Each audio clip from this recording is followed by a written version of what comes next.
Bonjour à tous, nous sommes aujourd'hui donc le 1er avril 2021 et écoutez, cette vidéo c'est une question de priorité dans l'actualité. Évidemment, vous en doutez, c'est la libération du président Laurent Gbagbo et de son ministre Charles Blé Goudé. Voilà, ça fait tellement d'années que on attendait ça, nous attendions ça, tous les Africains, tous les panafricains, naturellement, et que par conséquent, le jour est arrivé. Et puis ça a été, dans une frustration ou dans des frustrations, puisque ça a été annoncé sa libération ou leur libération depuis des années. Et à chaque fois, on nous fait le coup de souffler sur le chaud et le froid. Mais bien avant de démarrer ma vidéo, comme vous savez d'habitude, je fais une intro. Et là, je vais commencer par ceci. Regardez.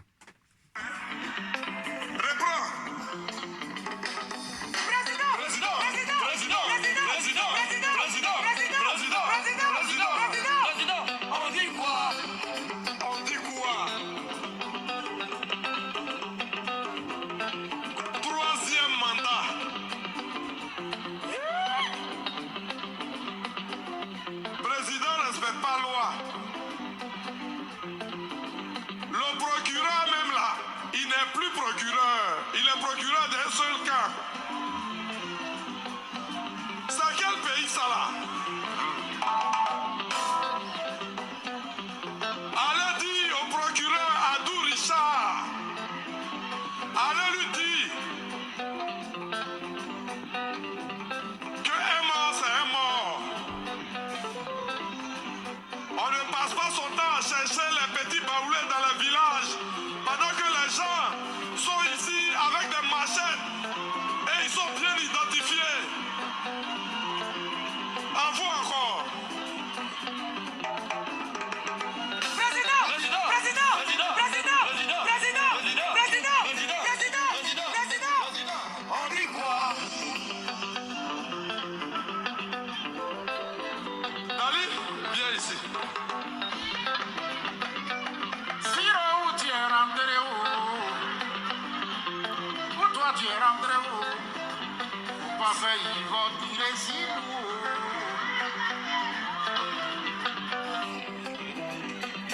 On ne se réconcilie pas en mettant les gens en prison. Le pays a besoin de tous ses enfants. Pour la vraie réconciliation. Bien sûr, bien sûr, bien sûr, bien sûr.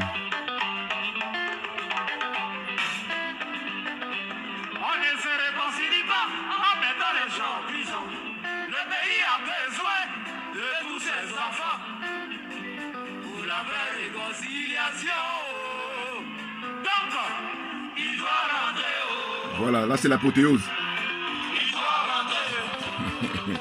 Ça donne des frissons, vous je sais pas mais...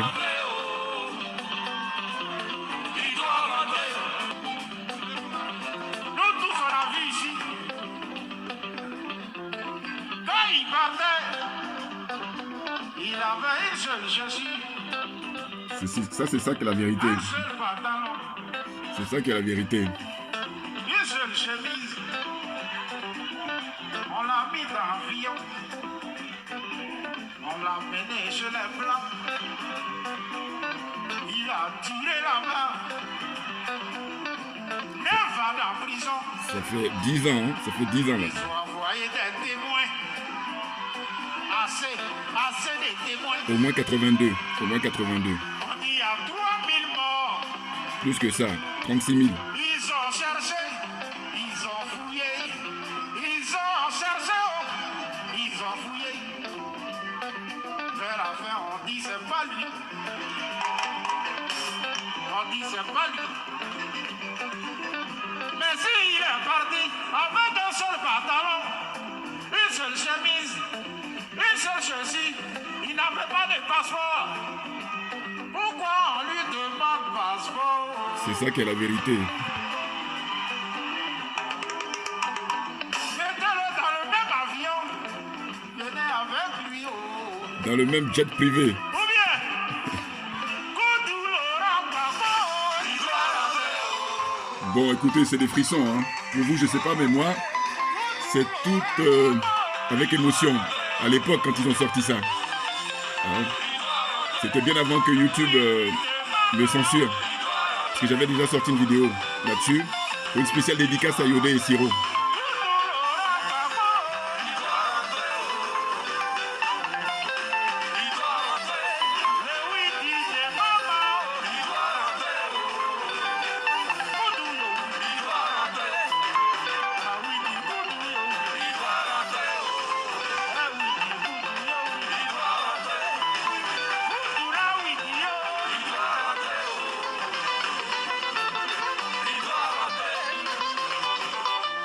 Voilà. Voilà. Un petit peu, hein. On arrive à la fin de toutes ces souffrances-là. C'est la délivrance.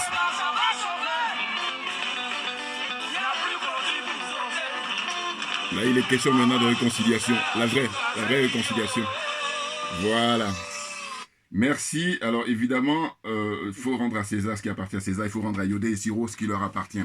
J'en profite également pour saluer tous les artistes qui ont fait des chansons hein, pour comment dire, donner le moral, pour motiver les troupes, hein, pour comment dire, garder la confiance auprès des patriotes. Je pense notamment à Gadji Seli et puis à Maël Libli, tous ces artistes ivoiriens qui ont depuis des années et puis celui qui a chanté, j'oublie son nom aussi là, mais qui avait chanté ses maïs là, c'est lui c'est le hit. Et en fait Yodé et Siro, eux ils arrivent en apothéose.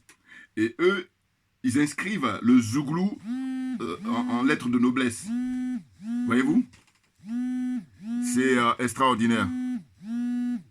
Attendez, là, j'ai reçu un coup de fil, donc je vais essayer d'annuler. Voilà, excusez-moi. Yodé et Siro, franchement, c'est des garçons courageux, c'est des patriotes, c'est des artistes avec un grand A. C'est clair. Ce ne sont pas des trouillards.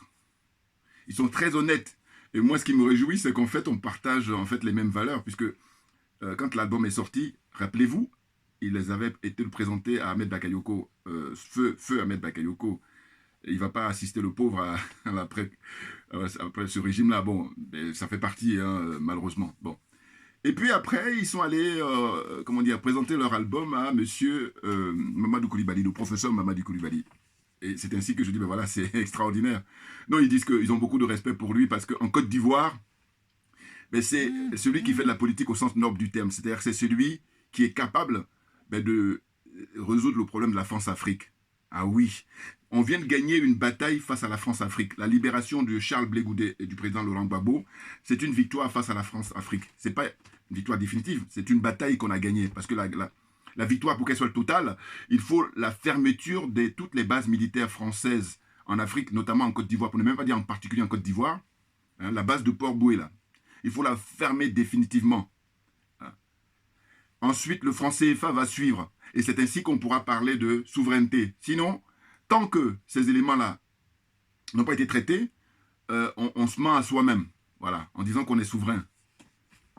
Rien du tout. On est j'allais dire citoyens de seconde zone, c'est même pas ce qu'on est.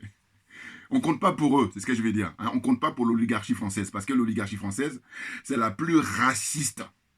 C'est-à-dire qu'ils n'aiment pas les Noirs. L'oligarchie française n'aime pas les Noirs.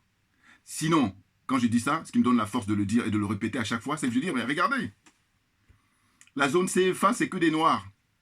Là, derrière moi. Hein? La zone des complexés, des aliénés et des corrompus, là, c'est que des Noirs. Hein? Alors qu'auparavant, dans cette zone-là, il y avait l'Algérie, il y avait la Tunisie, il y avait le Maroc, il y avait la Mauritanie, la liste est longue. Enfin, quand je dis la liste longue, je veux dire que, en fait, ce qu'on constate, c'est que tous ces pays que je viens de vous citer, Madagascar également, encore que Madagascar, bon, mais il y a un métissage à Madagascar, donc, ouais. Mais je veux dire que, vous allez remarquer qu'aujourd'hui, au moment où je vous parle, et depuis un certain nombre d'années, depuis des décennies, hein, ceux qui sont dans le CFA, là, vous regardez les drapeaux, hein, j'ai fait avec un jeune béninois, figurez-vous, qui m'a fait faire ça. Enfin, il a eu l'inspiration. Moi, j'ai eu l'idée pour rédiger le test, voilà, le contenu, et puis lui, c'est lui qui a fait la mise en page. Excellent. Donc, au fond, c'est que des Noirs. Des Africains noirs. Donc, ça pose problème. Et quand je dis que l'oligarchie française est raciste, c'est que tant qu'elle détiendra l'Afrique, elle va se faire le plaisir de continuer à détenir la Guyane, détenir la Martinique, la Guadeloupe, la Nouvelle-Calédonie, vous voyez, la Réunion, vous voyez. Parce que là-bas aussi, pareil, les Noirs sont majoritaires dans ces pays que je viens, dans ces départements, collectivités et régions que je viens de citer là. Ces endroits-là. Donc, elle, le problème de dominer le noir, que le noir soit esclave tant qu'il est sur terre, elle n'a pas de problème avec ça. Elle n'a pas d'état d'âme. C'est inscrit dans sa philosophie de vie. Et c'est ainsi que nous, la nouvelle génération, on est venu pour mettre les pendules à l'heure. On est venu pour mettre les cartes sur table. C'est de ça dont il s'agit. Et que je dis, ceux qui n'ont pas l'énergie que nous avons, il faut qu'ils se poussent parce qu'on n'a pas le temps. Il faut qu'ils dégagent parce qu'on n'a pas le temps. Chaque chose a son temps. Voilà. Actuellement, le combat, les gens qui ont le droit de citer, ce sont les panafricains. Bien entendu. Et non pas les gens avec leur costume cravate là qui viennent juste là pour faire du carnaval. Non, c'est pas l'heure. L'heure est grave. Il y a des morts. Donc pour ne pas perdre la file parce qu'il y a les minutes qui tournent. Écoutez, j'ai noté quelques trucs parce que si je note pas, je vais juste oublier. Par exemple, j'ai dit, voilà, cette bataille là, c'est une victoire, c'est une bataille, hein, parce que la guerre n'est pas terminée face à la France-Afrique. Et moi, je suis dans la position de Madame Gbagbo, hein, c'est-à-dire Madame Simone Gbagbo. Elle dit que ce procès n'aurait pas dû avoir lieu. Et moi aussi, je fais partie des gens depuis le début qui a dit que c'était un procès politique. Et ceux qui sont de mauvaise foi, voilà, ou qui sont hypocrites, ils vont dire autre chose. Mais sinon, si on se veut honnête intellectuellement, c'est un procès politique depuis le début. Vous voyez? Et je dis même si ça dépendait de moi, eh bien, au lieu qu'on s'arrête aux 82 là, qui sont venus pour accuser le président Gbagbo, j'ai dit, mais non, on ne va pas s'arrêter là. On insiste auprès des avocats de Tonton Gbagbo. Oui, c'est Tonton. Mais le papa Gbagbo, enfin, oui, parce qu'il y a une différence importante quand même, on a comme un écart de plus de 20 ans d'écart. Bon, donc, papa, pratiquement. C'est un grand-père même. Bon, donc, le président Laurent Gbagbo, c'est de dire quoi? C'est de dire que ces avocats devraient insister en disant, voilà, nous voulons que maintenant les témoins du côté de M. Gbagbo viennent à la barre. Ah ben oui. Or là, ceux-là même qui, depuis des années, disaient, non, on va aller jusqu'au bout, on va aller jusqu'au bout. Et puis les mêmes, par contre, ils sont restés muets. Hein? Ils sont dans le mutisme. Et je dis, mais non, mais ferme-la. Et ferme-la définitivement. Parce qu'en réalité, il faut laisser la place aux gens qui ont des choses à dire. Et des choses qui tiennent la route. Voilà. Des gens honnêtes. N'importe quoi. Voyez-vous? Donc, on nous dit quoi? Écoutez, très souvent pour aller vite, et puis là, alors que c'est des Africains, alors quand il s'agit des Africains, on minore le nombre de morts quand il s'agit des Africains. Alors que quand il y en a d'autres, même on donne plus qu'il y en a dans la réalité. Voilà. Ah non, mais il est question de dire les choses, hein. Ah non. Et je vous dis encore une fois, pour l'instant, je ne suis pas encore disposé. Mais je souhaite que le moment vienne. Ah oui. Parce qu'on a des choses à dire, tout naturellement. Donc, on dit qu'il faut compter pas moins de 36 000 morts. Vous vous rendez compte? Et c'est des Africains, c'est des Ivoiriens, des Africains, des Ivoiriens, qui sont morts cette période-là. Et c'est pas fini, puisqu'il y a eu aussi le 31 octobre 2020, là, les élections où M. Ouattara a forcé la main du peuple ivoirien, et il dit qu'il a gagné avec 94%. Et là, ça ne dérange pas l'établissement, ça les arrange, français. Voilà. Et après, ils veulent donner des leçons. Mais non, la charité bien ordonnée, messieurs. Voyez-vous? Donc, il y a les blessés, qu'il ne faut pas oublier. Il y a les exilés. Ah ben oui. Et ceux qui meurent en exil. Écoutez, là j'en profite comme ça pour saluer tous ces gens-là, leur mémoire. Et puis notamment, moi, c'est mon enfance. Hein. Mamadou Ben Soumaoro. C'est monsieur Fauteuil Blanc. Faut s'en souvenir. Ah oui, quand je vous parle de Fauteuil Blanc, ça veut dire que c'est ceux qui, depuis très jeunes, tout petits déjà, ils s'intéressaient à l'actualité politique. C'était mon cas. Et puis d'autres personnes aussi. Mais Fauteuil Blanc, c'était l'émission phare. Un peu comme en France, dans les années 80-90, on va dire, l'heure de vérité. Voilà. Si vous vous rappelez, avec François de Virieux, ceux qui se souviennent aussi. Mais Fauteuil Blanc avec Mamadou Soumaoro, voilà, il est mort en exil. Vous vous rendez compte? Donc c'est très grave. Aussi, je ne peux pas m'empêcher, pas aussi pareil, c'est ma jeunesse en Côte d'Ivoire. C'est Paul Decouy, il est mort en exil. Je ne sais pas si c'était au Bénin ou au Togo, le pauvre. Et tout ça, c'était des partisans de la paix, de la réconciliation, des soutiens inconditionnels du président Gbagbo. Il meurt en exil, il n'y a rien de pire. Et puis aussi, j'en profite pour dire que le président Gbagbo, il serait temps maintenant qu'il rentre, parce qu'il n'y a plus rien. RRS, voilà, on a assez perdu du temps, 10 ans, comme ça, bon sang. Moi, maintenant, ce que je souhaite, c'est qu'on puisse le dédommager. Ah ben oui, ceux qui se veulent sérieux, ceux qui se veulent honnêtes, c'est là-dessus que maintenant, il faut plancher. Ah non, parce que si on dit qu'il est acquitté, ça veut dire qu'il n'y a rien à signaler. Alors que la procureure, là, Fatou Bensouda, c'est une négresse de maison. Qu'est-ce qu'il va dire, Claudiciard? Voilà. Ah non, mais là, je lui dis merci parce que c'est des trucs auxquels je ne pensais pas Que je ne pensais pas, je veux dire que je savais, mais j'en parlais pas comme ça. Mais là, il me donne l'occasion d'en parler maintenant tout le temps, parce que je trouve qu'on est dans la vérité. Parce que lui, il veut qu'on se taise, lui, il veut qu'on ne dise pas, alors que moi, il y a un truc que je ne supporte pas, c'est l'obscurité, c'est-à-dire le mensonge. Parce que là, il est dans du déni, il est dans le mensonge. Donc, comme je dis, ma religion, c'est la vérité et la réconciliation. Et bien, la vérité, c'est de dire que la négresse de maison, c'est Fatou Bensouda. Malheureusement, elle n'est pas la seule. Voyez-vous? Je dis que tous ces nègres-là et négresses qui roulent pour le système, ils sont des nègres de maison. Qu'est-ce que tu veux nous dire? Donc, je dis même, ceux qui tiennent le pompon, ce sont les dirigeants de la zone CFA. Tous les présidents africains, là, ce sont les nègres de maison. Claude Siard, qu'est-ce que tu veux me dire? On ne parle pas la bouche pleine. Voilà, ferme-la. Ensuite, je disais donc, pour moi, c'est synonyme de la paix retrouvée, la libération du président Gbagbo et de Charles Blé Goudé, son ministre de la Jeunesse, avec le charisme qu'il a. Mais M. Ouattara, il faut vous calmer. Enfin, en tout cas, là aussi, pareil, hein, quand je fais mes vidéos, c'est mon sentiment personnel. Moi, je dis, il n'est pas question, dès à présent, de traduire un autre Africain à la CPI. Moi, je demande que tous les pays africains, d'ailleurs, rompent. C'est fini. En fait, l'expérience du président Gbagbo, c'est terminus, tout le monde descend pour les pays africains. Maintenant, les autres continents, ils font ce qu'ils veulent. Sachant que, depuis 2002, quand ils ont commencé à vraiment aller à fond, hein, ils ont signé avant le traité de Rome, là, mais c'est en 2002 que tout a démarré, les hostilités, et bien vous allez observer que si vous faites les statistiques, que ce sont principalement les pays africains. Et oui, 98-99%. Donc, il n'y a pas photo, à savoir que ce tribunal-là, c'est la continuité de ce que j'appelle l'esclavage, le colonialisme et le néocolonialisme, c'est une continuité. Et du coup, je me dis, bon, ceux qui ont fait des études, qui ont des doctorats, qui ont des 2A, qui ont master, toutes ces conneries-là. Je dis des conneries parce que je dis, il faut que, comme dit l'humoriste Coluche, j'aime bien une blague qui sortait à l'époque, il dit, avoir des diplômes, c'est pas le tout. Maintenant, il faut les poser, c'est ça. Bah oui, parce que les diplômes, c'est comme des bagages. Tu les as, c'est bien. Mais c'est encore mieux si tu peux les poser. Oh là, justement, ces gens-là qui sont bardés de diplômes et puis qui n'arrivent pas à les mettre en valeur, à les mettre en pratique, j'ai dit, mais non, vous avez les bagages, mais vous ne savez pas les poser. Et donc, c'est n'importe quoi. Voilà. Il faut comprendre l'image. Voyez-vous? Donc là, s'il y a des gens à traduire devant la CPI, si elle veut continuer à exister, c'est tous l'État français, les représentants de l'État français. C'est-à-dire que Chirac, lui, il est mort, bon, donc voilà, éliminé. Je suis désolé, hein, parce que moi, je pense aussi, j'allais dire, aux Africains qui sont morts. Hein. Non, mais attendez. Je dis que tous les autres, ils ont le droit de pleurer leur mort, sauf l'Africain.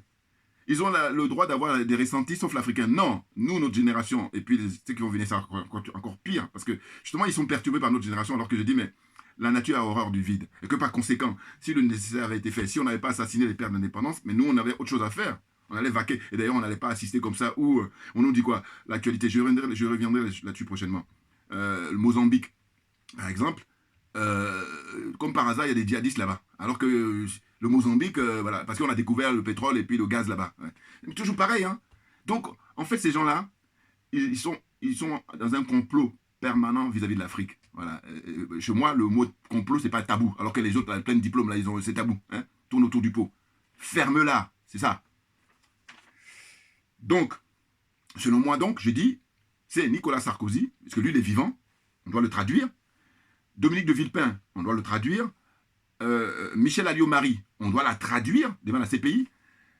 Michel Barnier, ce beau monde-là, on doit les traduire devant la CPI. Et puis aussi l'ONUCI, et puis la licorne, les généraux là, de la licorne.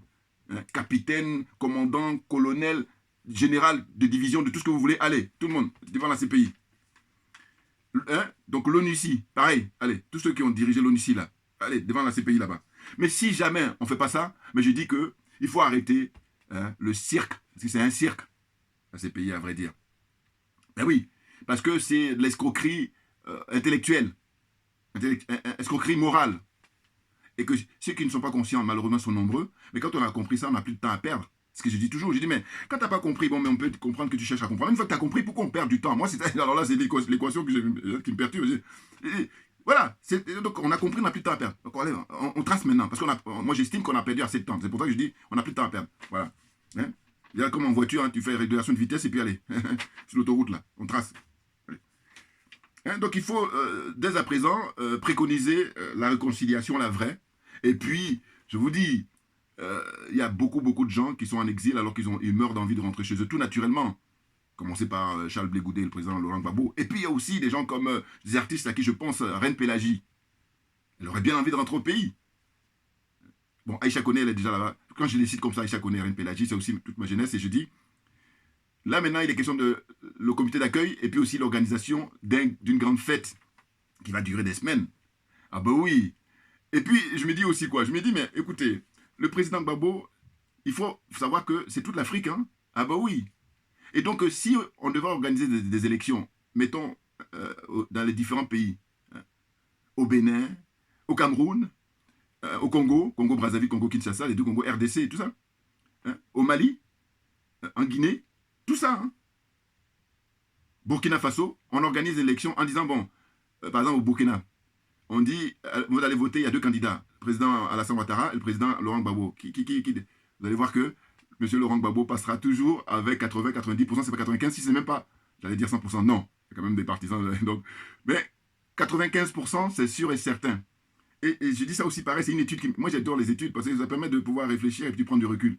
J'ai dit, on organise cette même élection-là, c'est-à-dire on prend les deux candidats, puisque c'est là-bas est partie cette crise ivoirienne-là, de 2010, qui date de 2002, et puis avant même 1993, quand M. Houphouët-Boigny meurt, tout ça, voilà. Vous voyez? Le père de la France-Afrique, les héritiers là. Cachez-vous aussi. Parce que le moment est venu plus que jamais de mettre les cartes sur table, parce qu'autrement, c'est une fuite en avant. Il faut, à un moment donné, il faut tout dire, il faut tout être évacué. C'est la meilleure façon pour qu'on passe, on écrive une nouvelle page. Pour nous, pour nos enfants et nos petits-enfants. Voilà. Ici, les pays développés, voilà comment ils marchent. N'importe quoi. Et puis, dans les pays où tout tourne bien, c'est que chacun a sa place. Suivant l'énergie que tu as ta place et puis tu fais ce que tu as à faire. Et puis tu vas voir que le pays, tout le monde se retrouve. Or là, chez nous, il y a des gens qui te font des coudes alors qu'ils ne sont pas à leur place. Et puis, voilà le résultat des courses. On est les derniers. Donc, à un moment donné, réfléchissez. C'est ça la question, en fait. Il faut réfléchir deuxièmement. Est-ce que vous voulez qu'on soit les derniers? Bon, il y a un côté maso aussi. Bon, c'est surtout l'aliénation. Hein. Je parle de maso, c'est pour rigoler. Mais en tout cas, ce qui les caractérise, c'est qu'ils sont aliénés, ils sont complexés et ils sont corrompus. Là, c'est le pompon. La corruption, par contre, il ne faut pas y dérober. Parce que c'est ça le fond du problème. Donc, je dis, on doit se battre tous les jours contre ça, de manière à ce qu'on ne pourra pas le supprimer définitivement. Mais au moins, qu'on ne soit pas les premiers. Parce que pour l'instant, nous sommes les premiers. Et c'est pour ça qu'on a cette situation-là où il y a beaucoup de gens qui meurent. Et on est dans la misère totale. Une misère comme ça artificielle. Vous vous rendez compte? Voilà. Donc j'ai dit, il serait intéressant d'organiser, ceux qui ont le temps et les moyens, mais bon, c'est symbolique. Organiser les élections, prenez deux candidats. Vous dites M. Laurent Gbagbo et M. Alassane Ouattara. Voilà. On organise pareil, je vous dis au Cameroun, je vous dis dans ces différents pays-là, on est au Mali, au Togo, au Gabon, ainsi de suite. Parce que M. Ouattara, les voix qu'il va recueillir, c'est les voix de ses pairs, c'est les voix de ses compères. Comment on appelle ça? Les homologues là. Parce que c'est leur syndicat. Mais mis à part eux, la population va voter massivement pour le président Laurent Gbagbo. Ce qui fait qu'il va s'en sortir avec minimum 95% des voix. Donc là, quand on dit, il n'y a pas photo, la messe est dite. Hein, il n'y a pas de discussion possible. Il sera écrasé, mais c'est peu que de le dire. Maintenant, si on revient en Côte d'Ivoire, toute cette mascarade-là, mais c'est la France qui est responsable. Parce que c'est la France-Afrique et rien d'autre. Mais c'est très, très clairement. Alors, je ne vais pas être très très long, mais c'était pour saluer la libération, bon, l'acquittement, voilà, parce que ils sont libérés, mais moi je dis, à partir du moment où vous n'êtes pas encore rentré en Côte d'Ivoire, vous êtes toujours en prison. Les choses sont claires, puisque vous êtes détenu malgré vous. Ah oui, M. Charles Blé Goudé, M. Laurent Gbagbo, voilà. Maintenant, il est question d'accélérer l'organisation de leur retour, parce que c'est des personnalités. Ah ben oui. Et puis ceux qui vont essayer de vouloir chercher à critiquer en disant oui, mais tu parles. Non. Regardez mes images d'archives. Et là, je portais la tenue de la circonstance. Parce que voilà, j'ai dit j'aime rendre à César ce qui appartient à César. Là, il faut rendre à Charles Blé Goudé et au président Laurent Gbagbo ce qui leur appartient. L'honneur. Voilà. Et je dis il faut regarder mes images d'archives et vous allez voir que j'ai déjà fait des vidéos à maintes occasions où je demandais à ce que M. Alassane Ouattara organise tout pour qu'il y ait une réconciliation nationale. Parce que ce n'est pas normal que le gâteau soit réservé qu'à une minorité de gens. Hein? Un pays, c'est comme une famille. Dans une famille, on le fait de manière à ce que tout le monde trouve son compte. Comme ça, il y a, comment on appelle ça, la paix, déjà. La paix des cœurs. L'amour. Surtout l'amour. Parce que les autres, ils ont l'amour qui fait qu'ils construisent leur pays. Mais nous, on peut faire pareil. On peut même faire mieux, puisque quand on regarde l'histoire, on dit que tout est parti d'Afrique. Donc on a aujourd'hui l'illustration. On a les démonstrations, on a les exemples à l'appel. Maintenant, il faut que des gens qui soient animés pour servir l'intérêt général, on les aide à prendre la place, de manière à ce qu'on fasse suffisamment le ménage, et puis que les choses puissent avancer en accéléré. Ah ben oui, parce que si les gens sont à leur place, c'est-à-dire que par rapport à leur capacité intrinsèque, leur capacité naturelle, et surtout qu'ils soient animés pour servir l'intérêt général, mais on va accélérer, c'est clair, c'est évident. Voilà. Donc, je vous dis, là, c'est une victoire, c'est une bataille qu'on gagne face à la France-Afrique. Et non pas rester dans Ivoirien, là, on a gagné contre la RDR. C'est des conneries, là, vous jouez, hein, là, le niveau est très élevé, là. Hein. Donc maintenant, là, il ne faut plus perdre du temps. C'est la lutte contre la France-Afrique. Fermeture des bases militaires. Celui qui se trouve à Port-Bouillet, la Bima, là, il faut fermer ça. Le plus tôt sera le mieux. C'est ça, notre guerre. C'est ça, notre bataille. C'est ça. Quand on aura fermé ça, là, je peux vous dire que quand on dit faire la fête, ben oui, là, la libération, elle sera totale. Ce ne serait plus les pseudo-indépendances de 1960. Hein. Non, non, non. Fermeture des bases militaires et puis suppression du franc CFA. Et je dis toujours que selon moi, c'est d'abord les bases militaires. Parce que les francs CFA, il est protégé. Vous savez, les bases militaires, ce sont eux qui sont là pour protéger le CFA. Voilà. Alors qu'une fois que on ferme les bases militaires, mais le CFA, il va suivre naturellement. Ceux qui ont un minimum d'honnêteté, ils ne vont pas discuter ça quand même, ils ne vont pas contester ça. Donc c'est de ça dont il s'agit. Merci à vous, sachant que je reviendrai dans les heures, dans les jours qui viennent sur les autres points, hein, parce qu'il y a beaucoup là, il y a eu le procès pour le bombardement de Bouaké, vous vous rendez compte? Voilà. Donc j'ai dit, j'espère que vous avez compris, moi ma façon de voir les choses, c'est dit, il ne faut plus qu'un seul Ivoirien, même Guillaume Soro, dont je dis, si c'est selon moi aussi pareil, Soro, je ne vais pas t'emmener à la CPI, mais j'ai dit, prends ta retraite, parce que tu es gâté, voilà. Il faut avoir la chance, tu es vivant, c'est déjà, voilà, si chacun a sa chance. Là, toi, tu as déjà utilisé tes cartouches, prends ta retraite, on ne va pas t'emmener au CPI, mais fais-toi oublier, voilà, le meilleur service que tu puisses rendre au peuple ivoirien. Parce que tu as une ardoise, donc tu veux faire quoi? Donc moi, je dis encore, je suis très humain, je ne suis pas partisan pour tuer, non, ça ne m'intéresse pas. Moi, je suis plutôt pour dire, on va te juger, et puis, voilà, on va apprendre la vérité, puis on te juge, et puis après, on te laisse tranquille. Parce que ça, c'est le fait que je veux être un être humain, voilà, la prétention d'être un être humain. Voyez-vous? Et je dis que ceux qui ne suivent pas ce chemin-là, ils font fausse route, ils n'ont rien compris. Hein. Ce sont les gens qui mettent en place la France-Afrique, qui sont eux qui doivent maintenant aller remplacer le président Gbagbo et Charles Blé Goudé, et personne d'autre. Voilà. Les partisans de la France-Afrique, ce sont eux qui doivent aller à la CPI. Merci pour votre attention. Je me nomme Djoubian sur le net et sur Facebook et les autres réseaux. Je suis spécialiste de la France accessoirement, mais surtout panafricain, convaincu. Voilà. Merci bien et à très bientôt. Merci beaucoup.